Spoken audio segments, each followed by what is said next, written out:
Good morning and welcome to Any Given Monday. Today's conversation is about something that doesn't show up on your balance sheet, but it determines whether you're ever going to get to see one. We're talking about relationship equity. Recently, I had spent some time in a few rooms where policy, funding, and public trust is really shaped. And what struck me most wasn't about the legislation, it wasn't about the titles. It wasn't even about the influence. It was watching leaders disagree, but then also watching them come together without losing track of the mission. And honestly, reputation isn't always when everyone agrees. It's built on how you handle differences. And if you're leading an organization, especially in healthcare, nonprofit, policy, public sector, or even a highly regulated industry, you probably already know this. Your ability to navigate complicated relationships will determine whether people trust you and when it matters most. So I was in Albany for the caucus weekend. And if we were to define this clearly, relationship equity isn't just about who knows you. It's not about popularity. It's not about visibility. It's not even about networking. Relationship equity is the work that happens and it's actually accumulated. It's trust that's accumulated that it really allows you to withstand disagreement without fracturing alignment. And I will say personally, I have not understood this as a business owner. I've understood this professionally as an employee, but as a business owner, it's a little bit different because people have positive and negative relationships, but they've not really stopped to think about how that is perceived in the market and how detrimental gossip and negative words can be for your business in general. However, the good part about being an entrepreneur or even being an employee or even being a leader anywhere is that the reputational trust that you build is in your ability to deliver and ensuring that the people that know your work and know you can speak positively about that. So that can offset and balance the conversation. So we're talking about relationship equity, and the lesson that I'm learning as a business leader, as a person that coaches and advises other leaders, is we have to be very intentional in deciding how we're building it, the spaces that we're going to, the conversations that we're having, but with the intention of being authentic and genuine in those moments. That it's not just about knowing a lot of people or connecting with a lot of people, but it's being able to stay focused on a goal, to hold tension without escalating it, because you can disagree. And in many cases, you will disagree. And being able to protect your integrity, even when it's easier to compromise, because in some cases, sometimes it's easier to just let things go. But in the majority, people are watching and waiting to see how you respond or react. I've had some very bad contract situations, but I know the role that I played in each of those situations. In each of those scenarios, it was an opportunity to push my own boundaries, but also to adhere to them. And so the lesson learned is if you do establish boundaries, then you should uphold them and keep them, and not be so excited for the opportunity that you ignore the principles and the structures and the operational processes that you put in place that are really designed to protect you regardless of the situation. And these, when you're looking at as a leader, what we're looking at today is how can you communicate clearly in complex environments? Having processes is an easy thing to say, but more so having policy and structure around what you believe and what you're focused on is the key. So in leadership, compounded trust, that's actually your infrastructure. And without it, the strategy doesn't stick. So when we're looking at two things I'd like to discuss today, and what I'm sharing with all leaders, what I'm sharing about my lessons from Albany, my lessons in failed subcontracting opportunities, my lessons in successful friendships, partnerships, and no less successful friendships and partnerships, it is looking at what networking is versus stewardship. Networking and stewardship are not the same. And today I'm here to define them because it is one of the lessons that I took away while spending time in Albany, but it's one of the lessons I impart on any and with any client that I serve. It's not transactional. It is really foundational to build a strong connection and build that institutional and reputational equity, which is essentially trust. Networking is it's somewhat event based, but stewardship, it's long term. Networking may ask, what can I gain? What can I get from this? Where stewardship asks a very different question. Like, how can I contribute and protect the mission? How do I contribute and embody this conversation and make a difference? Networking may connect you, you're going to be introduced, but stewardship is what defines you. It is the essence of when you walk in the room. I'd like to say that I'm a pleasant person to be around. I'd like to say that I'm a kind person. And those are the parts of my brand that I hope uh, permeate any space that I enter that is seen immediately when I arrive. However, that is based on the stewardship and the conversations that I've had with others, that they will see me consistently in those spaces, in those places, in that way, because that is how I choose to show up, and that is part of my brand. And early in my career, I misunderstood this. I misunderstood it completely. I thought showing up and just being in the room was enough. I thought visibility equaled influence. Like, I'm in the right room, so that means that I'm also influential. That is not the case. It does not.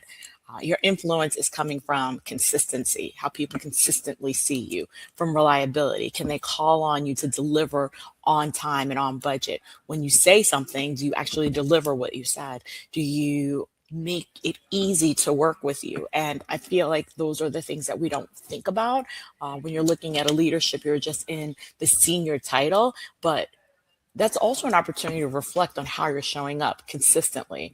Are you showing up as a leader who guides, who educates, who shares knowledge, who shapes and molds the future generation?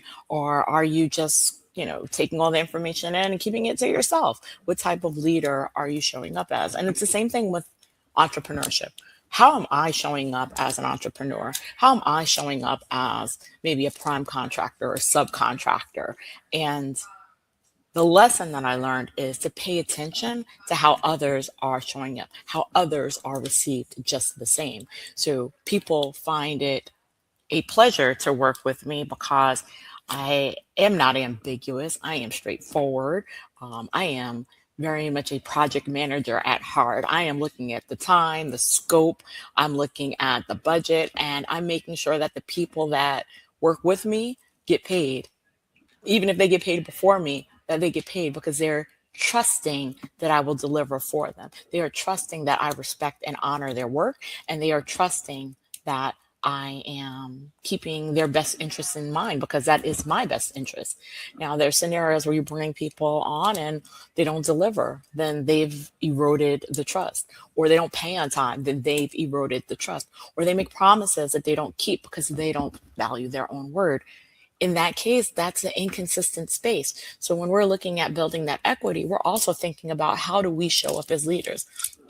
They will always remember how you behave when you disagree. I am embarrassed to admit there are 3 scenarios in my professional career as an entrepreneur where I do not say I showed up in my best way. I think that verbal agreements were violated, and I look at it now in the past when looking back and recognize a failure in my way, not having contracts, not having legally binding conversations, taking an old school approach of, their word is enough. And that's not the case. Anytime you are spending your time, talent, or treasure, there should be words in writing of how that will be compensated as a business owner. And the same is true for your staff. If you are promising them promotions, then make the pathway to promotion clear, not ambiguous promises, because that creates resentment. And I can say that in my professional career, I've also experienced that. You work hard, you build relationships, you connect, but maybe the promotion isn't maybe they don't have you in mind for the promotion. You are entitled to understand what the barrier is, or if that organization is one where you will never grow. But it is also a question of building the relationships. I think as employers, we have to be more honest about Giving people transparency so that they have the ability to make the decisions that are best for them in their career. And that creates a more positive work environment for everyone. For everyone. Trust me, everyone. When we look at just generally how people feel, we're all human. People will remember how you responded to conflict, but they also will know what role they played in that. And so there's also this conversation around, hearing both sides of the story. There's your side, there's my side, and then there's the truth somewhere in the middle of that. I will say, in every given situation, what's consistent about your brand is whether or not you respond well. But what's consistent is if you're admitted and honest about where there's room for growth. I will say that there are scenarios I'll take a step back. What I've observed in very complex rooms where the stakes are high, three specific things. One, the more mature the leader, they separate disagreements from disrespect. They don't personalize tension, they focus on outcomes. Second, they understand that perception is actually currency and it's not about being liked, it's about being trusted. Do you deliver? Can you keep your word? And are you a person that upholds integrity? Are you, just generally? And then that trust will come from an emotional discipline. The third, they're playing the long game. I mean, just like with golf, it's 18 holes. It's a long game. You might not do well in the first hole, but the goal is to be consistent and be able to manage your score so that by 18 holes, you have the lowest score possible. Playing the long game is also about knowing that 1 year of work can be lost in 1 second of having a tremendous ego or just a bad situation. I think that grace is the ability to recover because it doesn't define you for your entire career journey. You do have the ability to come back from that, but it just takes a longer amount of time. And trust me, I know that. I learned that by taking on contracts that weren't fitting, taking on contracts without doing my own due diligence, about knowing what the general performative nature of these contracts might be. But then there's also the opportunities where people trust because they know your character and they know that you have a passion and a commitment for transformation. And those things allow you to lift up because they see the potential in you and they see who you are and how you show up generally. And so that is the baseline of the perception that they have. And those are the rewarding moments. Those are your ideal clients. Those are your ideal staff members. And those are the conversations that we want to focus on and invite into our lives. But I'm bringing this to you on any given Monday because they were my personal observations and my area of growth. I've been attending this event for the past 3, 4, actually maybe 5 years in different capacities. But this was the first time that I attended as a small business owner, and it was very serendipitous. I had not planned to go, but the universe and it just presented the opportunity and I took advantage of that and I viewed it from a different perspective. And I arrived using a different strategy and I was in a different frame of mind. And this is important for anyone leading in a complex environment. Relationship equity is not optional. You're looking for tools. You want me to tell you the answer. You want me to say, if you go on the golf course, you can build a relationship equity. That's not true. But if you go on the golf course, you can start to build trust. You can start to identify patterns of the people that you're playing with. Are they good listeners? Are they reflective? Are they introspective? Are they thoughtful? Are they critical thinkers? Are they, risk takers? Are they very do they punish themselves, very punitive of themselves? Are they unrealistic in their expectations? So many things you can learn from playing with someone, but then it's also an opportunity to build trust with them, build a relationship, and get to know them. Another long game is that you're not going to just play golf with someone or play around and then everything happens. It's just the foundation that you're laying there. So in this, it's true in policy rooms, it's true in board rooms, true on the golf course. It just takes time, but are you willing to put the time in? And any organization navigating change, it's true. People are going to observe you as a leader. Are you making promises that translate into action? Are you speaking about transformation and change? And then also walking the walk, actually putting structures and things in place that allow people to experience and appreciate that change or allow people to process that change. It's a very different dialogue if you are saying it but then not doing anything. People need to see you navigating the change, but then they also need to feel like you're part of the solution and that you're working alongside them to help bring a difference. So another reason that this matters to leaders right now, and I feel like I've been talking and not answering any of the questions in the chat, but I will answer them shortly. If you're leading in a very complex environment, relationship equity and building trust is not optional. Healthcare organizations are currently managing burnout.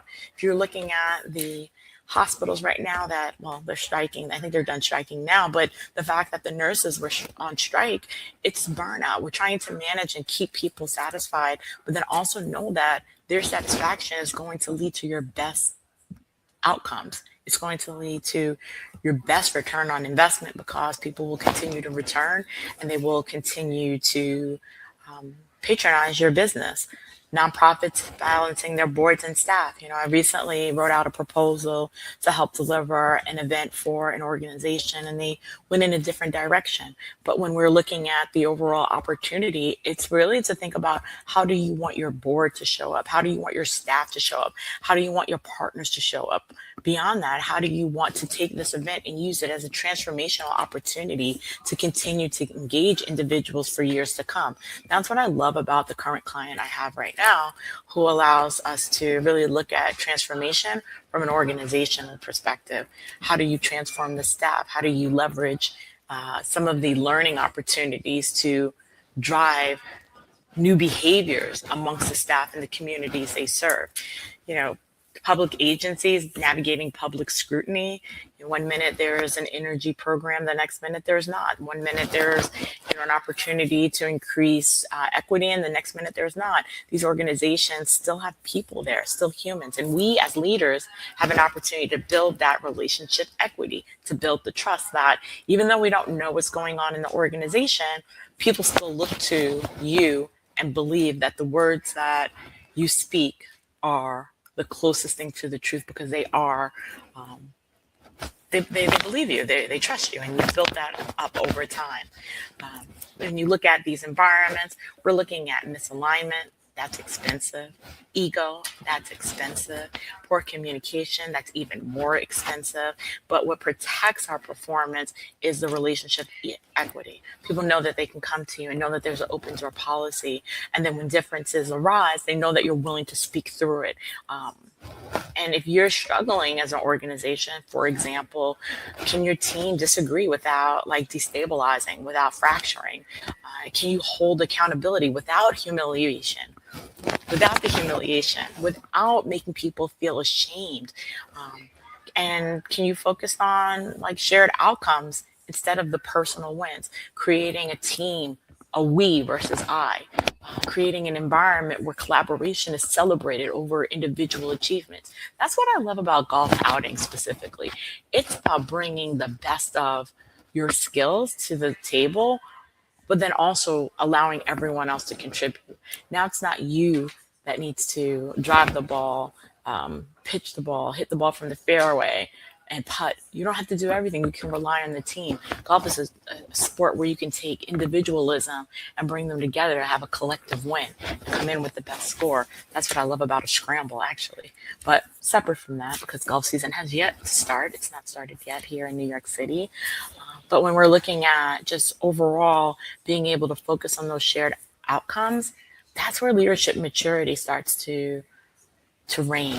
And when you are leading a team, you want all of your staffs, you want them to feel like leaders. You want them to behave like leaders, but that comes from you coaching them and making sure it's possible for them to do that. And now the final question that you may have, how do I build relationship equity? You've been speaking to me for a good close to 20 minutes and I still don't know what to do next. Not a problem. I can give you that gem for free. 3 very practical principles. 1, clarify a shared mission repeatedly, because people can disagree on an approach, but alignment and being clear on the direction, give them the horizon, the direction that they're marching in. That is what people trust. They trust the vision. They trust and they understand that we are going in the right direction, that we understand what is being asked of us. So, clarifying a shared mission, if you're leading a team, obviously, this is true. And this is even true if you're dealing with other peers and you're on a project or you're leading a project as a prime or you're looking to build a project team. Clarify the mission. What are we doing? What is the vision? Where are we going? And what is your role in that? Two, separate identity from the issue.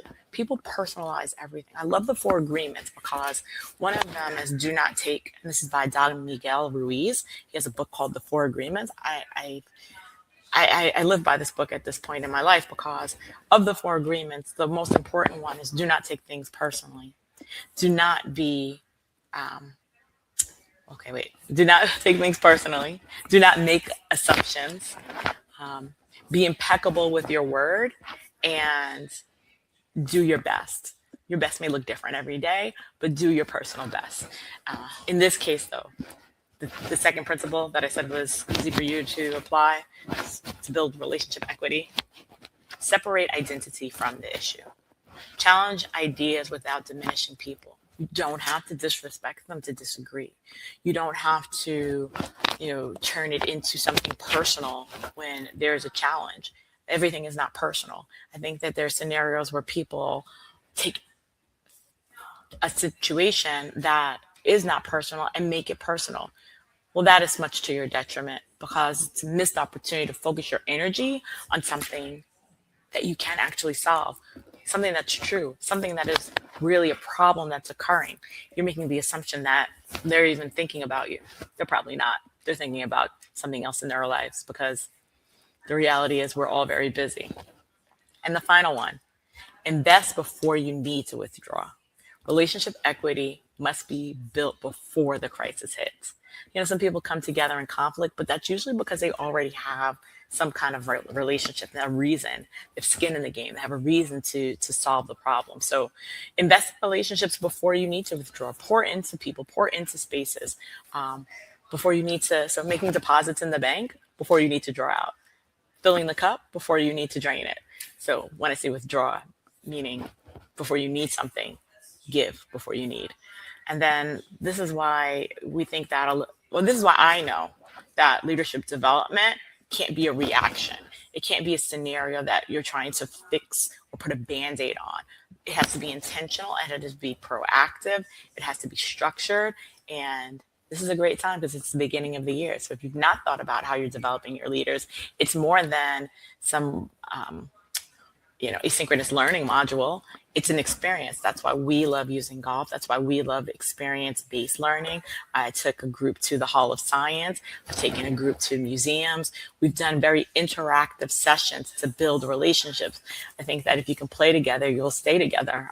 And that's just how we build our leaders. You can read about how to be a great leader online, but it's not until you're tested that you know that the concept of the principle actually resonated with you. For example, patience is not something that you can read about. It's something that is tested through trials and tribulations. That is how you develop patience, unfortunately. But equity itself, built in the calm season, it protects you in the complex ones. Relationships, professional development, accomplished in a calm season before there is strife or challenges. That is what actually gives us the peace to be able to work together in conflict. So let me answer like two questions that I see. You're leading an organization and you see a lot of differences across department silos and everyone is disagreeing. I feel like I failed. Okay, it's a great question. So it's also an opportunity for you to see that people are comfortable speaking up. And so it's something that you as a leader can capitalize on. So where you see that differences are surfacing, it's an opportunity for you as a leader to bring people together and start to have conversations about what the best path forward is. Looking at our principles, really separating identity from the issue and helping everyone focus on the issue. So in this case, putting your coaching lens on as a leader and breaking down those silos, maybe even creating small subgroups, but really listening to the people because they have, one, established a comfort, two, comfort in communicating that they are not in agreement. Two, they're willing to speak up. So honor the fact that there's trust in the organization. They're not fearful of retaliation. They're interested in solving the problem. And so that creates a great opportunity for collaboration. The question that you have to answer is there enough relationship equities to sustain it? Is there enough of a foundation that people are not going to retreat to their corners, that you can have these conversations? And what can you do to support that? Well, I love change management. So I love the forums that allow us to do that. I love team building. So those are other forums to do that. But getting people together so that they get to know each other and how each other and their work styles is one strategy that we also use. But at any team, the question is, do you have the relationship equity? And that's what we work on. This is a focus for us, helping leaders strengthen their alignment, designing the environments where trust can be deepened, and creating a space to navigate the differences without losing the mission. Because networking can get you into the room, but it's this stewardship that we spoke about earlier on and the relationship equity that's going to determine if you get invited back. And the same thing is true with golf. If you know the etiquette and you know the basic rules of the game and you're a pleasure to be around, you're more likely going to get invited back than the person that is an exceptional golfer but a terrible time to be around. It just is. That's just the case. So I thank you for your time today. Thank you for the questions and for joining us on Any Given Monday. I hope that you take away at least one gem around relationship equity and just pouring in and really looking at how can you build that equity earlier in the process before you need it. And so thank you for joining us. I'll see you next month. Again, Any Given Monday is now on the first Monday of every month at 10 a.m. Send your questions. And if there are any topics that you want us to cover, please let me know. It's always about leadership development. It's always about tools and strategies to help you become a better leader. And then what's generally going on in the market, really focusing on how we can do a better job leading, helping leaders lead. Join us next month for another episode of Any Given Monday.